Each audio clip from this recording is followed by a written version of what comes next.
Shalom, naitwa Ombeni Stone, mwimbaji wa nyimbo za injili hapa Tanzania, East Africa.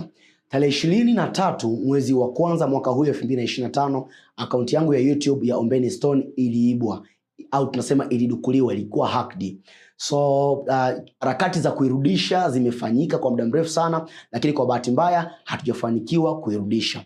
Sasa niko hapa rasmi kusema kwamba nimefungua akaunti mpya inayoitwa Ombeni Stone Official, ambako huko nyimbo zote ambazo nitakuwa nikizitoa kuanzia sasa zitakuwa zikipakiwa huko. Mungu akubariki sana wewe ambaye ulikuwa umesubscribe account ile ya awali, na sasa tumeingia kwenye account mpya. Ni kuombe nenda YouTube, andika Ombeni Stone Official, alafu subscribe. Baada ya kusubscribe, bonyeza alama ya kengele. Kutokea hapo, nyimbo zote ambazo nitakuwa nikizitoa utakuwa unaziona hapo na kuzipata kwa wepesi zaidi. God bless you so much.